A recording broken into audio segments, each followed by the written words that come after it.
Assalamualaikum warahmatullahi wabarakatuh. Selamat pagi teman-teman. Pada pertemuan keempat kali ini, kami dari kelompok pertama akan mempresentasikan tentang diare, ispa, dan pneumonia. Jadi teman-teman, sebelum kami memulai presentasi kami lebih lanjut, kami ingin mengenalkan anggota kelompok kami terlebih dahulu. Anggota kelompok kami yang pertama itu adalah Irda Fasika. Yang kedua ada Farida Rahmadi Sufyana. Yang ketiga ada Anissa Janatun Nafia. Yang keempat ada Rafika Auliasari. Yang kelima ada Baik Krista Ulfa Mayasari. Yang keenam ada Nisha Nafia Waidah. Dan yang tujuh ada Nur Wahidah. Nah, selanjutnya adalah things to cover. Apa sih maksudnya? Jadi, di sini ada beberapa pokok poin atau subbab yang akan kami bahas. Yang pertama itu adalah definisi penyakit. Yang kedua itu adalah etiologi. Yang ketiga itu adalah epidemiologi penyakit. Yang keempat itu adalah riwayat alamiah penyakit. Yang kelima itu rantai penularan. Yang keenam, upaya pencegahan, dan yang ketujuh adalah upaya penanggulangan. Jadi selama presentasi kami tidak jauh-jauh akan membahas tentang 7 pokok tersebut dari tiap penyakit.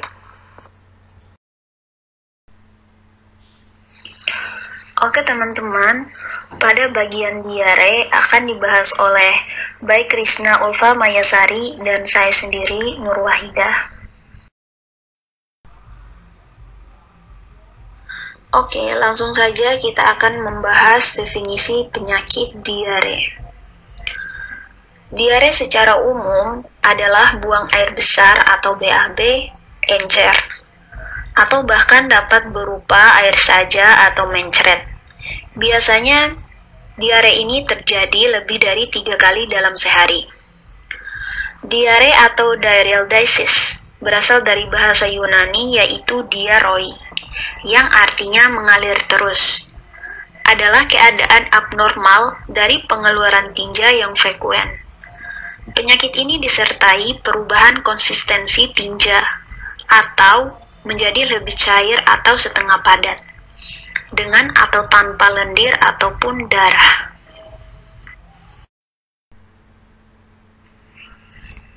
Oke, selanjutnya kita akan memasuki pembahasan etiologi diare. Diare dapat disebabkan dari faktor lingkungan ataupun dari menu makanan. Faktor lingkungan dapat menyebabkan anak terinfeksi bakteri atau virus penyebab diare. Makanan yang tidak cocok atau belum dapat dicerna dan diterima dengan baik oleh anak, dan keracunan makanan juga dapat menyebabkan diare. Kadangkala sulit untuk mengetahui penyebab diare. Diare dapat disebabkan oleh infeksi pada perut dan usus. Peradangan atau infeksi usus oleh agen penyebab ada beberapa, yaitu yang pertama, faktor infeksi. Faktor infeksi ini terdiri dari bakteri, virus, parasit, dan sebagainya. Yang kedua yaitu faktor parenteral. Faktor parenteral ini yaitu infeksi di bagian tubuh alin atau oma sering terjadi pada anak-anak. Yang ketiga yaitu faktor malabsorpsi, yaitu terdiri karbohidrat, lemak, protein, dan sebagainya. Adapun yang keempat yaitu faktor makanan. Faktor makanan ini terdiri dari makanan basi, beracun, terlampau banyak lemak, sayuran yang dimasak kurang matang, dan kebiasaan tidak mencuci tangan sebelum makan maupun setelah makan. Yang terakhir yaitu faktor psikologis, yaitu rasa takut, cemas, dan sebagainya. Langsung saja kita akan membahas epidemiologi penyakit. Seperti yang kita ketahui, epidemiologi penyakit terdiri dari host, agent, dan environment. Langsung saja kita akan membahas yang pertama yaitu host. Host yaitu diare lebih banyak terjadi pada balita, di mana daya tahan tubuh yang lemah atau menurun.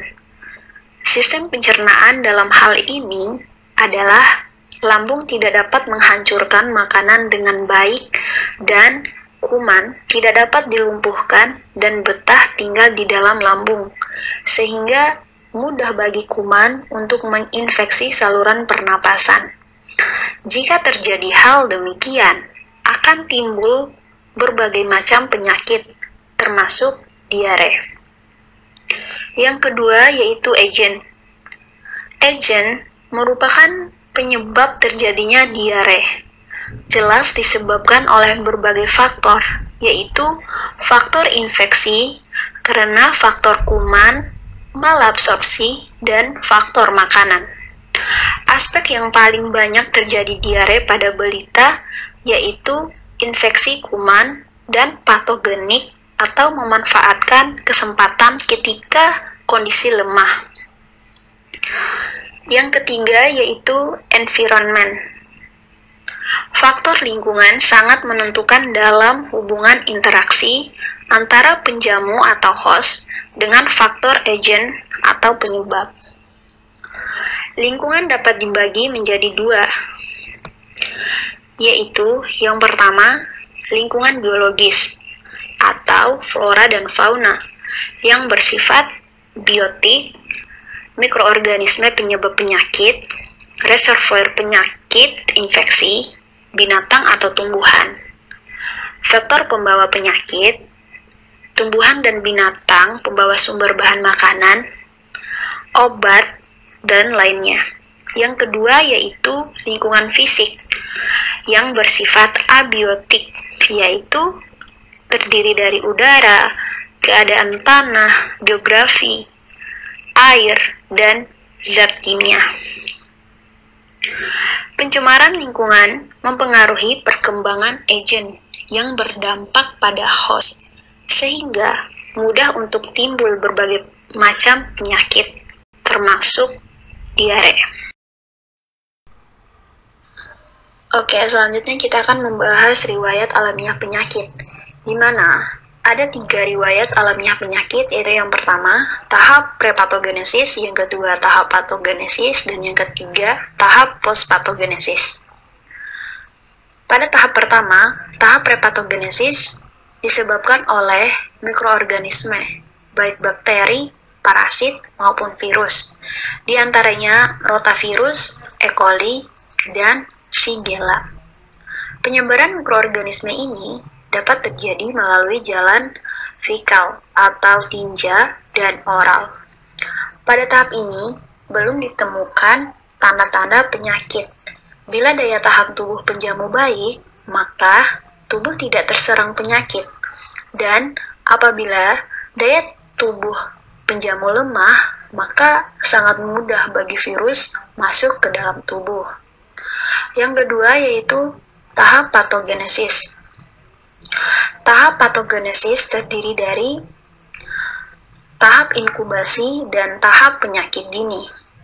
Pada tahap inkubasi, virus atau Salmonella, Shigella, E. coli, dan virus Cholerae masuk ke dalam tubuh dengan menginfeksi usus, baik pada jejunum, ileum, dan kolon.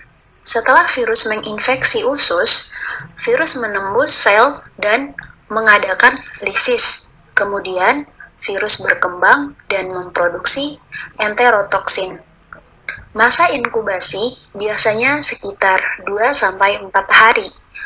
Pasien sudah buang air besar lebih dari 4 kali, tetapi belum tampak gejala-gejala lainnya. Yang kedua yaitu tahap penyakit dini. Kehilangan cairan 5% berat badan, kesadaran baik, mata agak cekung, turgor kulit kurang, dan kekenyalan kulit normal. Berak cair 1-2 kali per hari, lemah dan haus, dan ubun-ubun besar agak cekung. Itulah tanda ataupun gejala yang dirasakan oleh penderita diare. Yang ketiga yaitu tahap postpatogenesis. Pada tahap postpatogenesis ini terdiri dari dua, yaitu yang pertama, tahap penyakit lanjut, dan tahap akhir. Pada tahap penyakit lanjut terdiri dari kehilangan cair lebih dari 5-10% berat badan. Yang kedua, keadaan umum gelisah. Yang ketiga, rasa haus. Yang keempat, denyut nadi cepat dan pernapasan agak cepat. Yang kelima, mata cekung. Yang keenam, turgor dan tonus otot agak berkurang. Yang ketujuh, ubun-ubun besar cekung dan selaput lendir agak kering. Dan adapun tahap akhirnya terdiri dari kehilangan cairan lebih dari 10% berat badan, keadaan umum dan kesadaran koma atau apatis, denyut nadi cepat sekali, pernapasan kusmaul atau cepat dan dalam, ubun-ubun besar cekung sekali, mata cekung sekali, turgor atau tonus kurang sekali, dan selaput lendir kurang atau asidosis. Pada tahap ini, bila mendapat penanganan yang baik, maka pasien dapat sembuh sempurna, tapi bila tahap ini tidak mendapat penanganan yang baik, maka dapat mengancam jiwa atau kematian. Selanjutnya yaitu rantai penularan.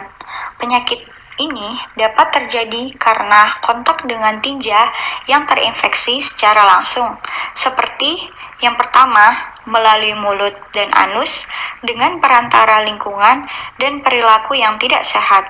Yang kedua, melalui makanan dan atau alat dapur yang tercemar oleh kuman dan masuk melalui mulut. Yang ketiga, melalui tinja penderita atau orang sehat yang mengandung kuman bila buang air besar atau BAB sembarangan dapat mencemari lingkungan, terutama air.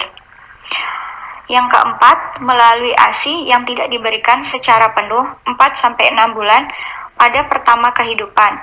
Pada bayi yang tidak diberi ASI, risiko untuk menderita diare lebih besar daripada bayi yang diberi ASI penuh dan kemudian menderita dehidrasi berat juga lebih besar. Dan yang kelima adalah melalui tangan yang tidak dicuci sesudah buang air besar atau BAB dan sesudah membuang tinja.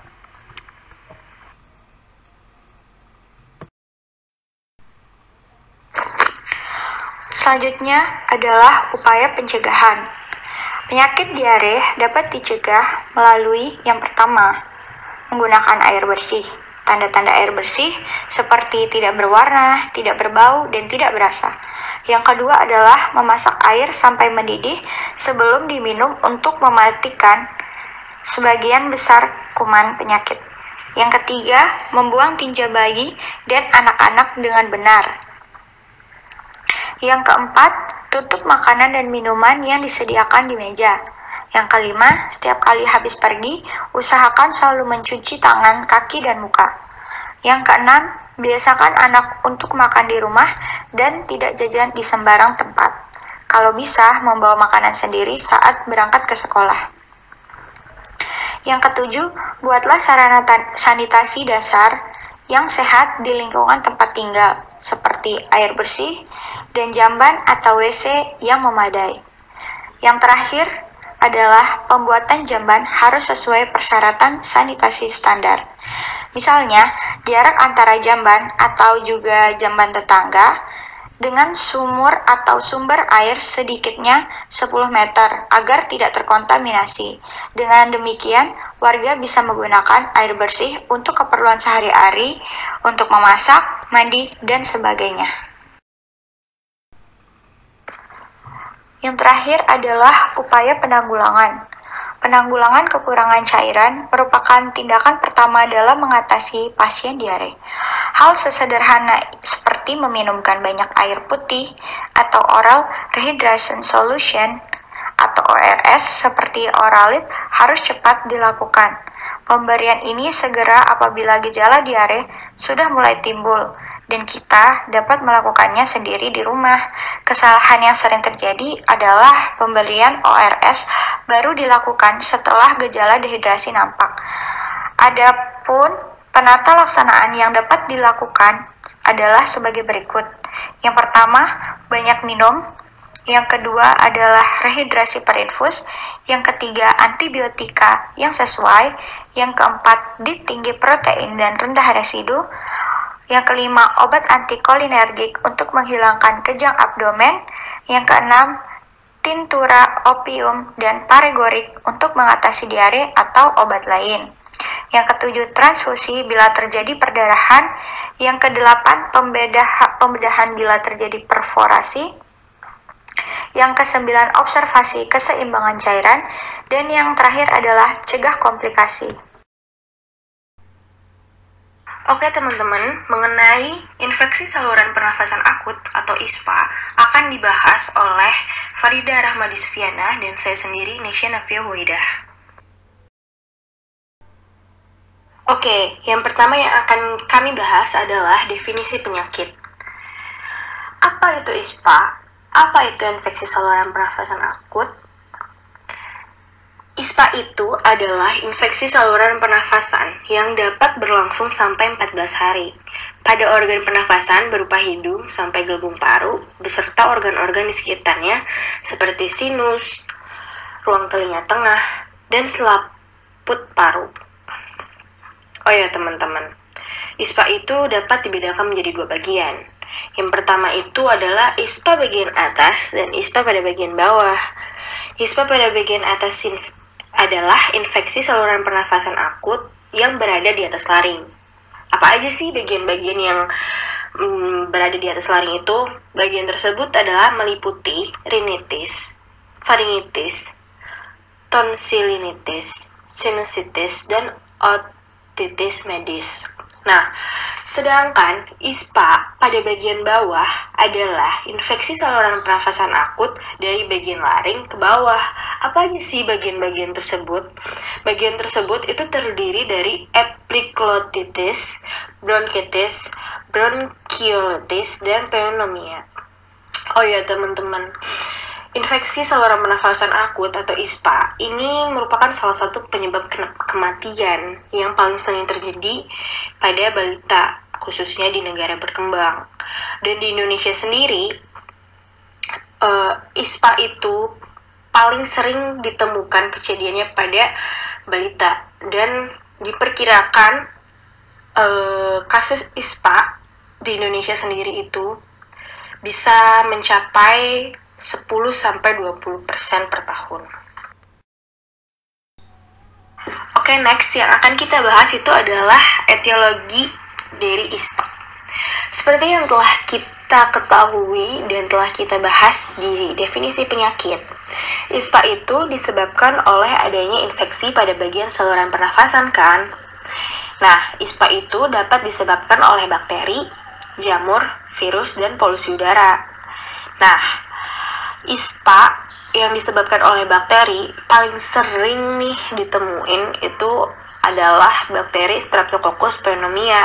Tapi bukan berarti bakteri lain seperti Mycoplasma pneumoniae, Streptococcus aureus itu nggak bisa nyebabin ISPA juga. Masih banyak lagi bakteri yang dapat menyebabkan ISPA. Lalu selanjutnya, virus. ISPA yang disebabkan oleh virus itu disebabkan oleh adanya beberapa virus, seperti ada virus sial pernafasan, dan ada hantavirus, ada virus influenza, virus parainfluenza, adenovirus, rhinovirus, ya, dan masih banyak lagi. Lalu selanjutnya jamur.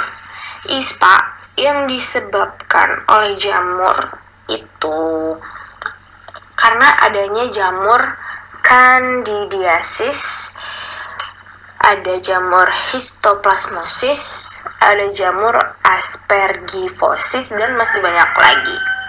Lalu selanjutnya ISPA yang disebabkan oleh polusi udara.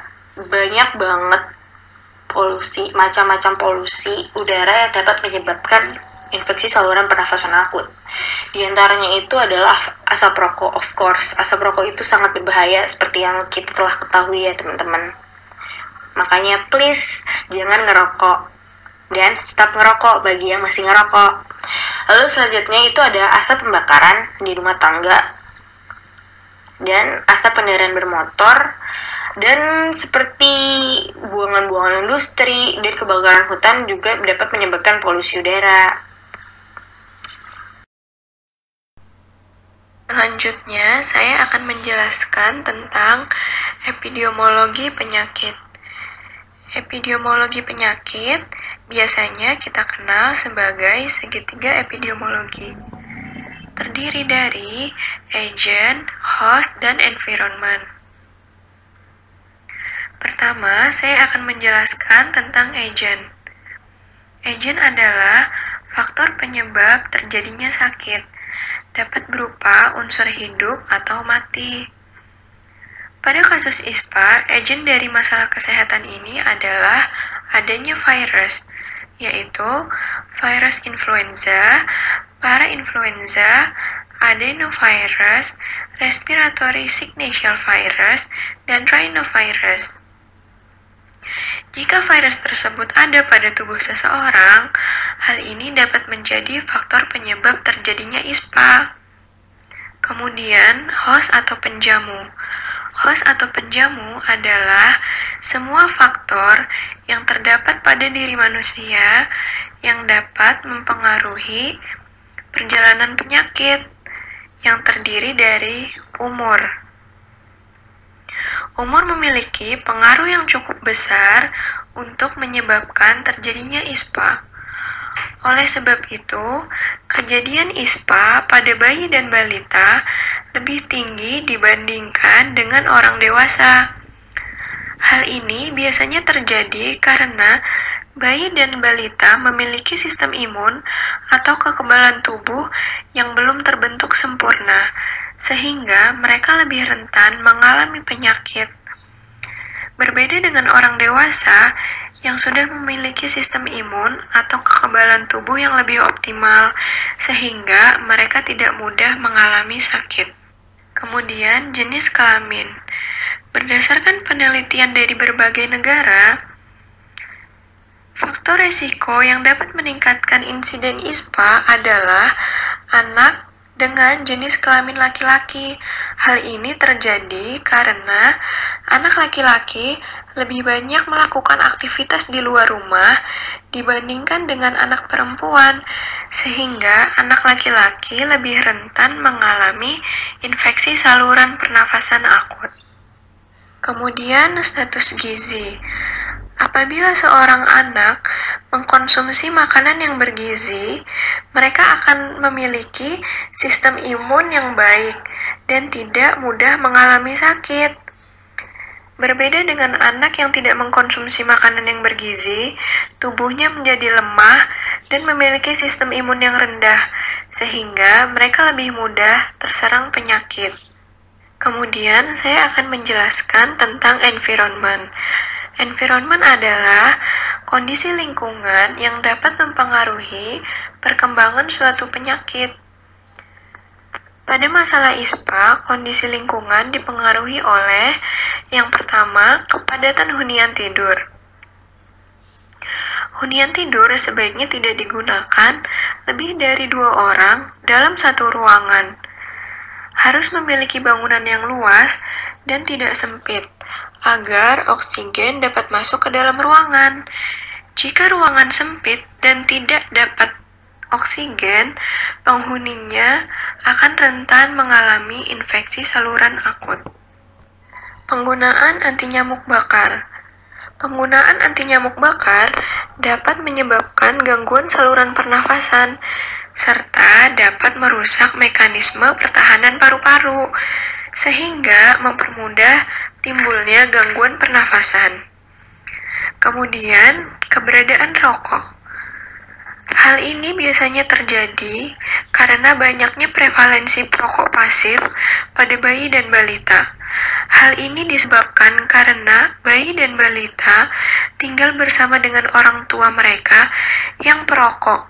Kemudian, orang tuanya memiliki kebiasaan merokok di dalam rumah, sehingga bayi bayi dan balita rentan mengalami infeksi saluran pernafasan akut. Selanjutnya, saya akan menjelaskan tentang riwayat alamiah penyakit. Riwayat alamiah penyakit adalah proses terjadinya penyakit tanpa adanya intervensi. Pada kondisi ISPA, terdapat beberapa tahapan. Yang pertama, tahap prepatogenesis, tahap inkubasi, tahap dini penyakit, dan tahap lanjut penyakit. Tahap prepatogenesis. Pada tahap ini telah terjadi interaksi antara penjamu dengan bibit penyakit.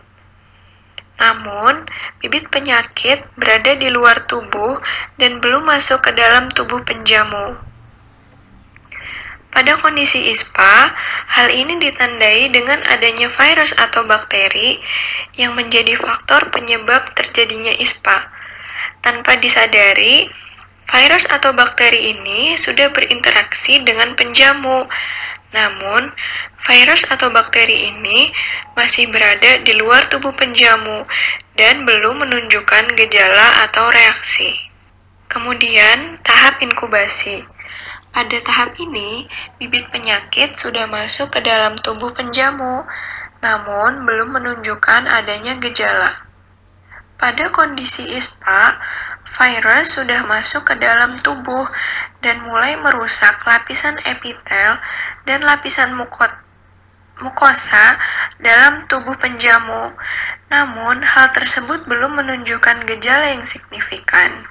Kemudian, tahap dini penyakit. Pada tahap ini, penjamu sudah jatuh sakit, namun kondisinya masih ringan dan masih dapat melakukan aktivitas sehari-hari. Pada kondisi ISPA, penjamu sudah menunjukkan adanya gejala sakit seperti demam, batuk, dan sesak. Namun, mereka tetap dapat melakukan aktivitas sehari-hari. Kemudian, tahap lanjut penyakit. Pada tahap ini, kondisi penjamu dapat bertambah parah apabila tidak segera ditangani. Pada kondisi ISPA, penjamu dapat menjadi sempurna, cacat, sembuh dengan karier, atau kronis dan meninggal. Selanjutnya, saya akan menjelaskan tentang rantai penularan. Penyakit ISPA termasuk ke dalam penyakit menular yang dapat ditularkan melalui udara, atau yang biasa kita ketahui dengan sebutan airborne disease. Penularan penyakit ISPA ini dapat terjadi melalui dua tahapan. Yang pertama, penularan dapat terjadi secara langsung. Yang kedua, penularan dapat terjadi secara tidak langsung.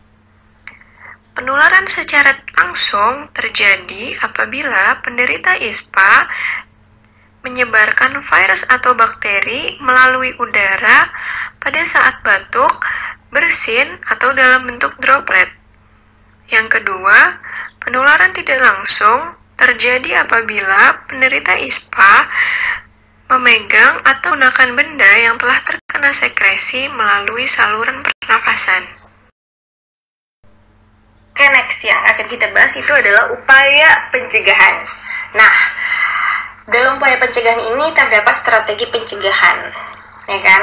Yang umumnya didasarkan pada beberapa jenis pengendalian. Nah, yang pertama yang akan kita bahas adalah reduksi dan eliminasi. Reduksi dan eliminasi, ya berarti pengurangan dan penghilangan, ya kan? Mengurangi dan menghilangkan. Contohnya nih, dengan melakukan promosi atau penyuluhan mengenai kebersihan pernafasan dan etika batuk. Apabila ada orang yang rentan atau beresiko terkena ISPA atau bahkan orang yang sudah terjangkit ISPA, apabila mengikuti promosi atau penyuluhan kesehatan mengenai kebersihan pernafasan dan etika batuk, dia jadi memiliki pengetahuan mengenai etika batuk tersebut, sehingga saat dia batuk, dia akan mengikuti etika yang berlaku dan akan mengurangi atau atau bahkan menghilangkan resiko bagi orang-orang yang berada di sekitarnya untuk terjangkit penyakit ISPA tersebut. Selanjutnya yang kedua adalah pengendalian administratif. Pengendalian ini meliputi pembangunan prasarana dan kegiatan pencegahan dan pengendalian infeksi yang berkelanjutan. Contohnya adalah adanya pelaksanaan langkah pengendalian infeksi yang sesuai. Misalnya, kewaspadaan standar untuk semua pasien. Jadi semuanya tetap aware dengan keadaan pasien yang ada. Terus yang selanjutnya adanya persediaan yang teratur dan perorganisasian pelayanan. Misalnya, ada pembuatan sistem klasifikasi. Jadi, antar pasien itu ada klasifikasinya masing-masing dan ada penempatan pasien. Jadi, penempatan pasien itu juga butuh pengorganisasian. Lalu yang ketiga itu adalah pengendalian lingkungan dan teknis. Pengendalian ini mencangkup metode untuk mengurangi konsentrasi aerosol pernafasan infeksius. Misalnya itu ada droplet nuclei di udara dan mengurangi keberadaan permukaan dan benda yang terkontaminasi sesuai dengan epidemiologi infeksi. Contoh dari pengendalian ini adalah adanya ventilasi lingkungan yang memadai dan pemisahan tempat tidur antar pasien minimal adalah 1 meter. Nah, untuk agen infeksius yang menular lewat kontak bisa dilakukan pembersihan dan disinfeksi permukaan dan benda yang terkontaminasi merupakan metode pengendalian lingkungan yang penting. Lalu yang terakhir ada alat pelindung diri atau APD. Ini lebih untuk petugas atau petugas medis atau petugas pelayanan kesehatan agar dapat memakai alat pelindung diri untuk menghilangkan kemungkinan pajanan terhadap paparan resiko biologi seperti virus, bakteri, seperti itu. Nah, yang terakhir yang akan kita bahas itu adalah upaya penanggulangan. Berdasarkan buku pedoman yang dikeluarkan oleh Kementerian Kesehatan tahun 2011, pengendalian ISPA secara garis besar dapat dilakukan dengan 8 cara. Yang pertama itu adalah advokasi dan sosialisasi. Nah, advokasi ini dilakukan untuk dapat mengambil suatu kebijakan di semua tingkat. Sementara sosialisasi di dalamnya itu meliputi program promosi dan penyuluhan kesehatan. Nah, yang kedua itu adalah penguatan jaringan internal dan eksternal. Seperti yang kita ketahui, upaya pengendalian ISPA ini dilakukan oleh berbagai macam pihak, nggak cuma dalam satu pihak saja, sehingga dibutuhkan berbagai kerjasama dari satu pihak dengan pihak yang lain. Sehingga penguatan jaringan internal dan eksternal itu sangat penting dilakukan, karena ini nggak hanya menyangkut dari dalam organisasi, tapi juga menyangkut luar organisasi. Yang kedua, yaitu adalah penemuan kasus dilakukan secara aktif dan pasif, sehingga lebih cepat terdeteksi. Dan yang keempat, itu adalah peningkatan mutu pelayanan melalui ketersediaan tenaga kesehatan yang terlatih dan logistik yang cukup. Oke, peningkatan mutu pelayanan kesehatan itu pasti dapat terjadi apabila memiliki tenaga kesehatan yang terlatih dan profesional, dan juga didukung dengan alat-alat medis yang mumpuni. Jadi itu merupakan suatu kesatuan. Nah, lalu yang kelima itu adalah melibatkan para masyarakat dalam penemuan kasus. Iya, seperti yang telah kita ketahui, kerjasama dengan masyarakat itu pastinya akan mempermudah dan mempercepat dalam menangani suatu masalah atau suatu kasus kesehatan. Adanya kerjasama atau peran dari masyarakat akan membantu kita dalam menangani kasus tersebut. Apabila ditemukan kasus atau ciri-ciri orang yang terkena ISPA itu dilaporkan kepada petugas pelayanan kesehatan terdekat atau petugas medis terdekat, akan lebih cepat pula penanganannya, seperti itu misalnya. Nah, Lalu selanjutnya itu ada penguatan kesiapsiagaan melalui program surveillance. Nah, pengembangan sistem surveillance ini sebenarnya juga udah dilakuin dari pertengahan tahun 2007. Sistem surveillance yang ini yang dimaksud adalah surveillance pada populasi dan wilayah yang terbatas untuk mendapatkan sinyal adanya masalah kesehatan pada suatu populasi dan wilayah yang lebih luas. Gitu. Nah, yang selanjutnya ini ada pencatatan dan pelaporan yang dilakukan secara rutin. Sistem pencatatan yang tersusun, yang lebih rapih, yang terdapat dalam sistem komputerisasi dapat lebih mudah untuk dilihat dan lebih gampang untuk dimonitoring gitu. Lalu selanjutnya ada yang terakhir itu adalah monitoring dan evaluasi yang dilakukan secara berskala. Upaya tersebut dilakukan untuk menghilangkan sumber masalah kesehatan, ya kan? Monitoring dan evaluasi selalu dilakukan karena untuk mendeteksi dini mengenai gejala-gejala dan keluhan yang timbul dan mempersiapkan obat-obatan untuk melakukan penolongan pertama dan serta melakukan screening secara berskala. Apabila kita tidak melakukan monitoring dan evaluasi, kita tidak akan tahu ada kejadian-kejadian apa saja yang dapat terjadi gitu. Apa saja hal-hal yang dapat terjadi. Kalau kita nggak ngelakuin monitoring, kita nggak tahu. Dan evaluasi sangat penting dilakukan karena dapat menyangkut program-program selanjutnya agar bisa dijalankan dengan lebih baik tentunya dengan membahas masalah-masalah atau kesalahan-kesalahan yang terdapat pada program sebelumnya seperti itu. Selanjutnya, mengenai pneumonia akan dibahas oleh saya sendiri, Irda Fasika, kemudian ada Anissa Jannatun Nafia, dan Rafika Auliasari. Yang pertama ada definisi penyakit. Pneumonia adalah infeksi akut yang menyerang jaringan paru-paru atau alveoli yang disebabkan oleh bakteri, virus, maupun jamur. Terjadinya pneumonia pada anak balita seringkali bersamaan dengan terjadinya proses infeksi akut pada bronkus yang disebut bronkopneumonia. Kemudian etiologi atau penyebab paling sering pneumonia yang didapat dari masyarakat dan nosokominal atau lingkungan rumah sakit. Yang pertama, yang didapat di masyarakat ada Streptococcus pneumonia, Mycoplasma pneumonia, Haemophilus influenza, Chlamydia pneumonia, influenza tipe A dan tipe B.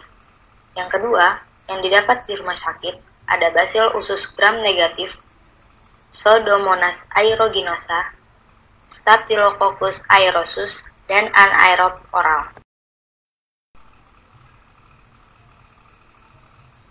Selanjutnya ada epidemiologi penyakit. Pneumonia hingga saat ini masih tercatat sebagai masalah kesehatan utama pada anak di negara berkembang. Pneumonia merupakan penyebab utama morbiditas dan mortalitas anak berusia di bawah 5 tahun.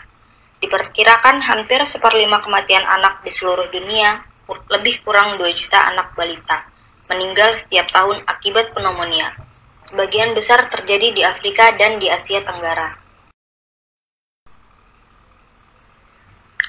Riwayat alamiah penyakit. Riwayat alamiah penyakit dibagi pada 2 fase, yaitu yang pertama fase preklinis dan fase klinis.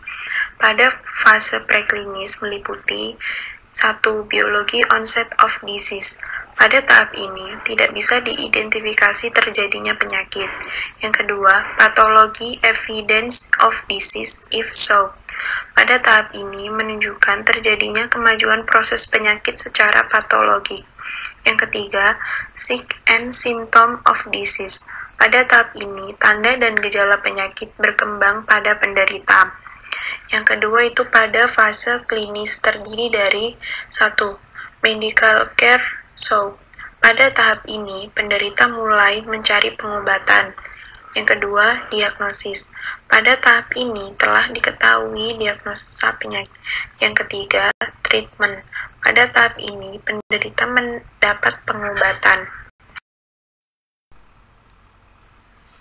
Selanjutnya yaitu rantai penularan. Pneumonia dikategorikan dalam penyakit menular yang ditularkan melalui udara. Dengan sumber penularan adalah penderita pneumonia yang menyebarkan kuman dalam bentuk droplet ke udara pada saat batuk atau bersin. Lalu, kuman penyebab pneumonia tersebut masuk ke saluran pernapasan melalui proses inhalasi, yaitu udara yang dihirup. Selanjutnya adalah upaya pencegahan. Upaya pencegahan dapat dilakukan adalah dengan cara 1. Meningkatkan pengetahuan mengenai penyakit pneumonia. 2. Mengatur pola makan dengan memenuhi nutrisi pada balita. 3. Menciptakan lingkungan yang nyaman. 4. Imunisasi lengkap. 5. Pemberian ASI eksklusif 6 bulan. Yang terakhir adalah upaya penanggulangan. Beberapa strategi dilakukan untuk menanggulangi pneumonia. Strategi tersebut antara lain 1. Promosi pemberian ASI. 2. Promosi manajemen kasus berbasis komunitas. 3. Program pemberian imunisasi dasar. Itu saja presentasi dari kelompok kami. Kurang lebihnya kami mohon maaf. Wassalamualaikum warahmatullahi wabarakatuh.